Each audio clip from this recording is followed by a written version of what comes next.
आज आपण बनवणार आहोत हॉटेलमध्ये मिळतो तसा चीजी गार्लिक ब्रेड आणि हा आपण बनवणार आहोत कुकरमध्ये अगदी सोप्या पद्धतीने. त्यासाठी एका बाउलमध्ये 1 वाटी गव्हाचं पीठ, 1 वाटी मैदा टाकून घ्यायचा. त्यामध्ये थोडंसं मीठ टाकायचं आणि मिक्स करायचं. आता हे पीठ बाजूला ठेवूया आणि एका बाउलमध्ये 1 कप दही टाकून घ्यायचं. चमच्याने मोजलं तर 6 चमचे हे दही आहे. आता यामध्ये 2 चमचे तेल टाकायचं.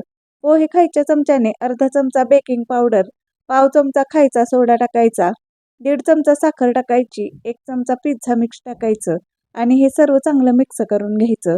हे सर्व चांगलं मिक्स करून घेतलं की हे मिश्रण या पिठामध्ये टाकून घ्यायचं. त्याच भांड्यामध्ये थोडंसं पाणी टाकायचं. हे पाणी या पिठामध्ये टाकून हे पीठ चांगलं मऊसूत मळून घ्यायचं.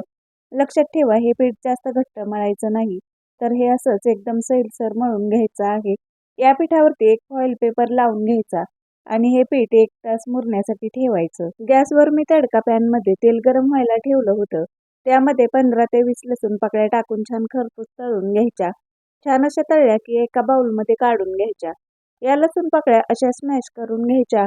या स्मॅश केलेल्या लसणामध्ये मी इथे 4 बटरच्या क्यूब वितळून घेतल्या आहेत, त्या टाकायच्या. त्यामध्ये थोडीशी बारीक चिरलेली कोथिंबीर, chilli flakes, oregano, pizza mix टाकून मिक्स करून घ्यायचं. तर असं हे बटर गार्लिकचं मिश्रण तयार आहे. एका तासाने हे पीठ एका प्लेटमध्ये काढून घ्यायचं.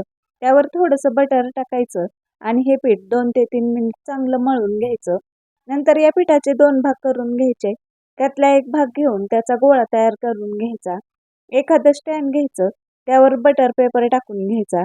तुम्ही वड्या उकडण्याची चाळणी घेतली तरीही चालेल. या बटर पेपरवरती थोडासा मैदा असा भुरभुरून घ्यायचा. त्यावरती हा पिठाचा गोळा ठेवून असा जाडसरच पसरवून घ्यायचा. यावरती आपण बनवलेलं हे बटर गार्लिकचं मिश्रण लावून घ्यायचं. यावरती तुम्ही पिझ्झा सॉस देखील लावू शकता. नंतर अर्ध्या भागावरती भरपूर असं चीज टाकून घ्यायचं. नंतर मी इथे मक्याचे दाणे शिजवून घेतले आहेत, ते टाकून घेत आहे. नंतर यावरती ऑरिगॅनो आणि पिझ्झा मिक्स टाकून घ्यायचं. थोडीशी चिली फ्लेक्स टाकायची. आता हे असं फोल्ड करून घ्यायचं. काट्याच्या चमच्याने याच्या कडा अशा दाबून घ्यायच्या.